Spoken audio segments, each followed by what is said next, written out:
Welcome back to All This Math. This is Professor Parker Abarigani. It is day 6 of Kwanzaa. We're almost done. We're almost done for this year's Kwanzaa, right? We're on the next to last day of Kwanzaa. Tomorrow is the Karamu, right? Um, yeah. Day 6 is Kuumba. Kuumba from the Swahili. What Kuumba means is creativity. Creativity. So we about to get into a math problem that deals with creativity. All right. Also, please make sure you subscribe to the All This Math YouTube channel. Please like, share, subscribe. If you haven't already, drop a comment down below. All right. Speaking of down below, underneath of this video, you'll find the actual word problem that we about to do. I didn't write it on the board because I didn't want to take up valuable space on the board, but you can read along as I read the problem out loud. All right. So look, this problem right here says that a landscaper excuse me, a landscaper is designing a rectangular urban garden. Urban garden. All right. The length of the garden now is rectangular, so it's shaped like a rectangle. That's what that means. The length of the garden is to be 5 feet longer than the width. Longer than, not 5 feet long. Longer than. Before we do any math or any algebra, we need to be able to read critically and comprehend. We must have reading comprehension in order to do math, right? Reading and math go together. They go hand in hand. So it ain't no, I'm a math person. I'm not a reading person. I'm a reading person. I'm not a math person. You need to be a reading person to be a math person. If you ain't a reading person, quote unquote, you can't be a quote unquote math person, whatever that means, right? So then it says if the area of the garden will be 104 square feet, what will be the length in feet of the garden? The length of the garden. All right. We got a rectangle. We got length and width. All right. So what should I write down? Let's write some information down on the board that we're going to use in order to answer this question. So first, we want to let's write down what the area of the garden will be. All right.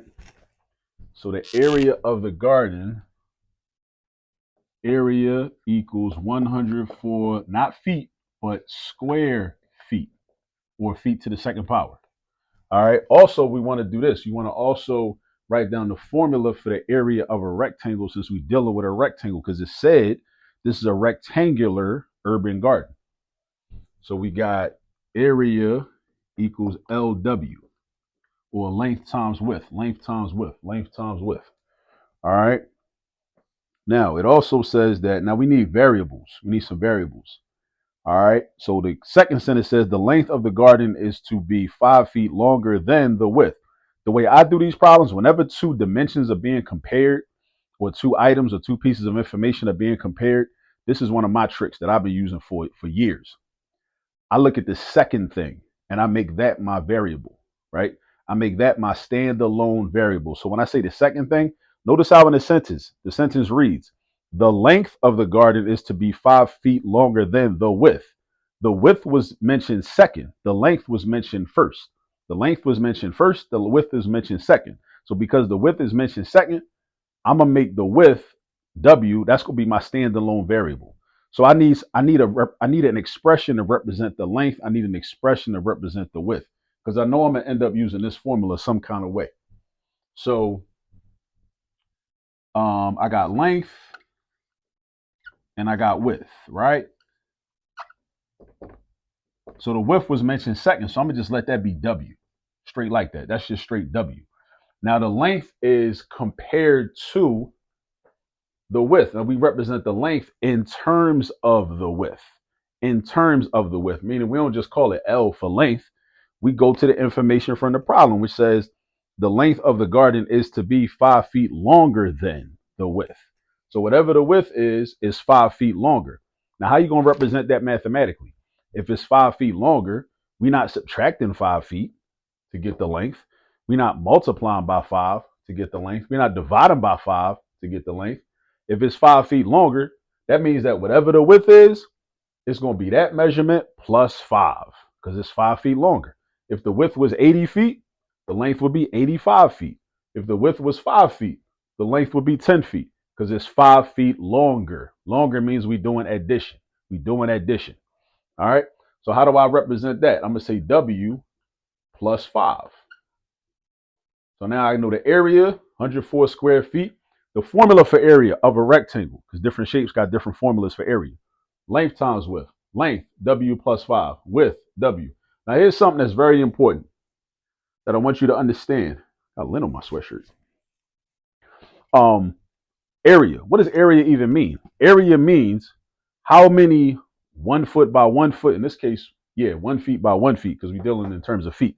How many 1 foot by 1 foot squares are in the total space inside of this rectangle or inside of this urban garden? Right? If it was square inches, then we would say, well, how many 1 inch by 1 inch squares can fit inside of the space?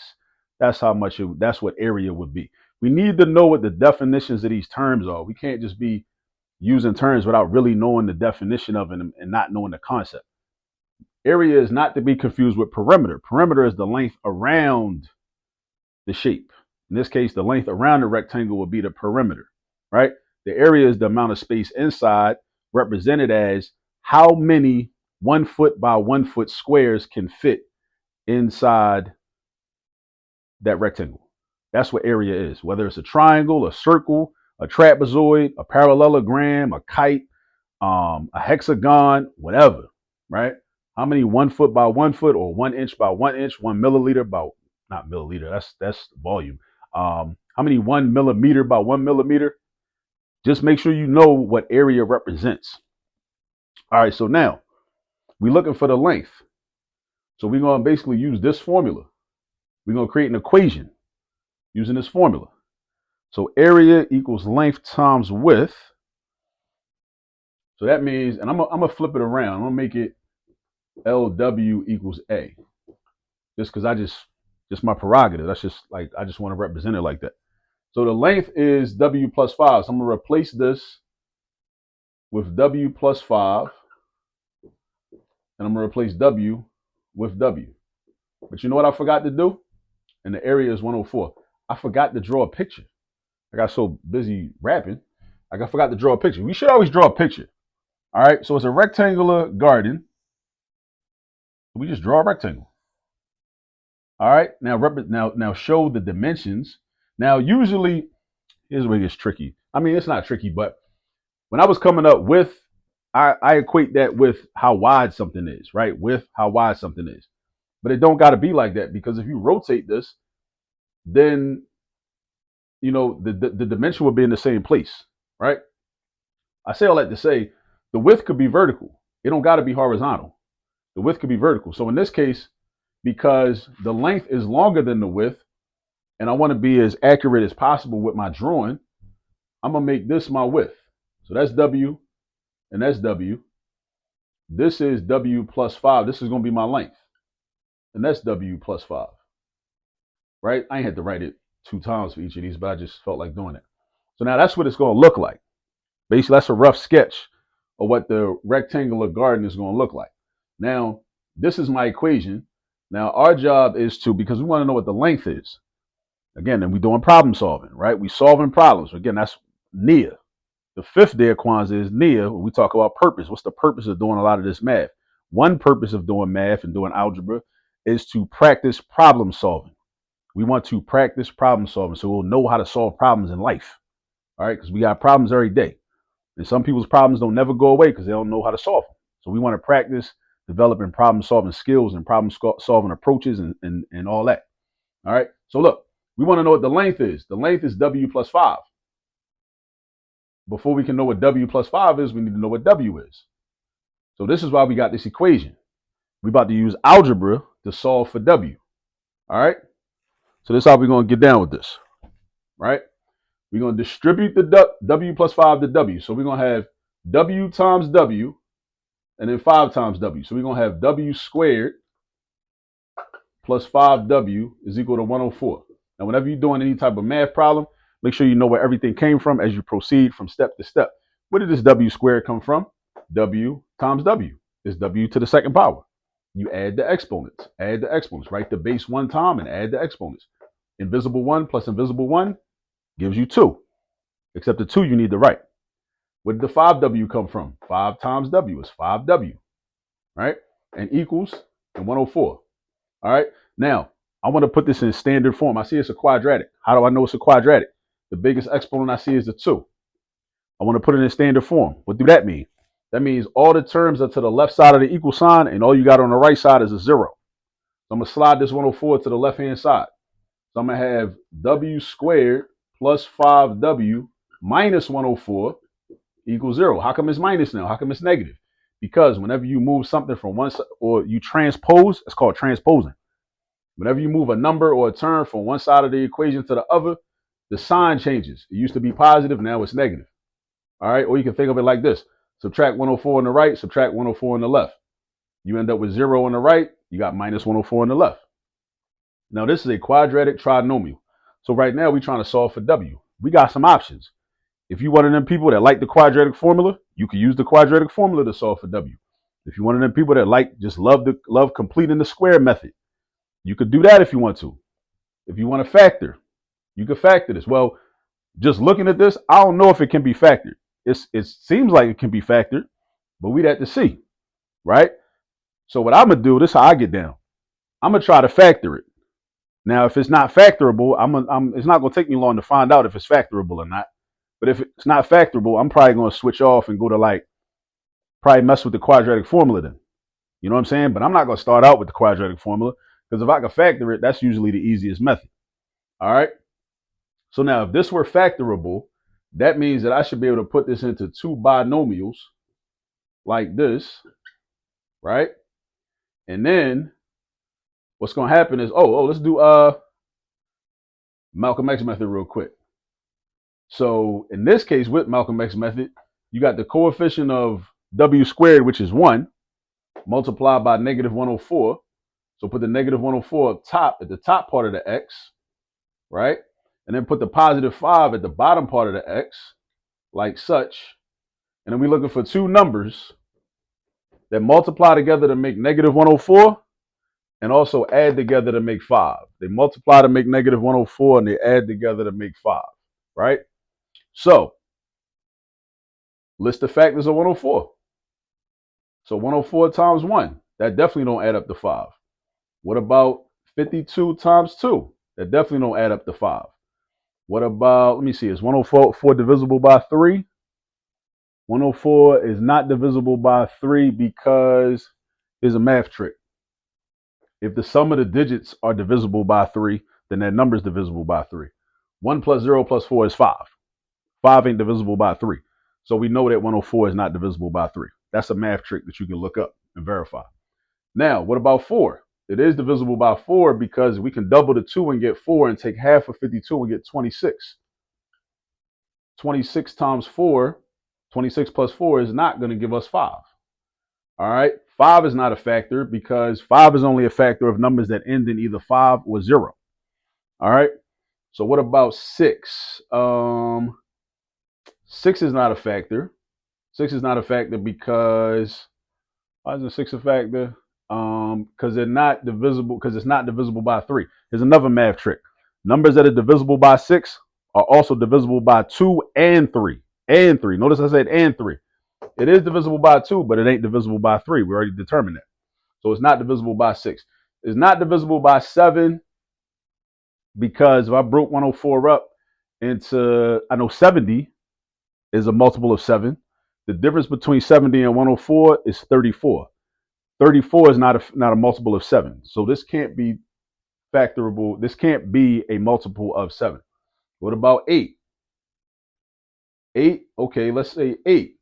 Double the 4, you get 8. Take half of 26, you get 13. Now, remember, this was actually a negative 104, not a positive 104, but a negative 104. So because it's negative 104, one of these numbers got to be negative anyway in each of these. But even if in each of these pairs, one of the numbers had been negative, they still wouldn't have added up to positive 5. So it don't matter if we didn't put the negatives in with these 3 pairs. But with here, if I'm trying to get positive 5, what happens if I make the 8 negative? Isn't 13 plus negative 8 equal to 5? It is. And 13 times negative 8 is negative 104. So those are your 2 numbers, 13 and negative 8. Now, because, we're using the Malcolm X method, but we don't got to factor, we don't got to stretch it out and then factor by grouping. We don't got to do all that because my lead coefficient is a 1. So all we got to do is basically take these two numbers and just throw it into the mix. So I bring the W squared down, break that down, right? I'm gonna put a W right here and a W right here. And then I'm gonna put the 13 right here, and I'm gonna put the -8 right there. So now these are my two linear factors. My two linear factors, right? My two linear factors. And again, how does this relate to Kuumba or creativity? Because when we designing something, right? As a landscaper, you designing something. You got to be creative. You got to be creative. You got to think critically and like be intellectual about what the design is going to look like. What's the most efficient, way to design it, lay it out. What makes the most sense? You know what I'm saying? What's the most feasible and all that type of stuff, right? That's how this relates to Kuumba. All right. So now, what I'm gonna do is this. I'm gonna take each of these factors and I'm gonna set them equal to 0 and then solve for W. Now you might be wondering, we're trying to solve for W, but how are we gonna have two different widths? Let's see what happens. So W plus 13 equals 0, so that means W equals -13.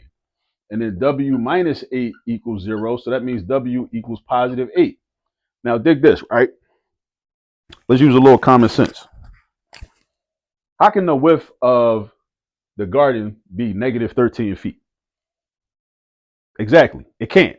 It can't be -13 feet. So that means that when this happens, we can disregard this solution and we can deal with this.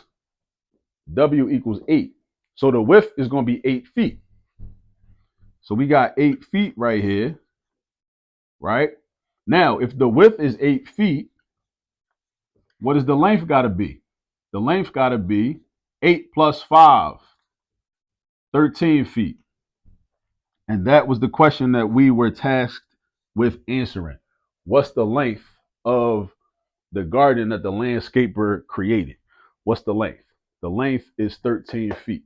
Because if the width is 8 feet, how do we know the width is 8 feet?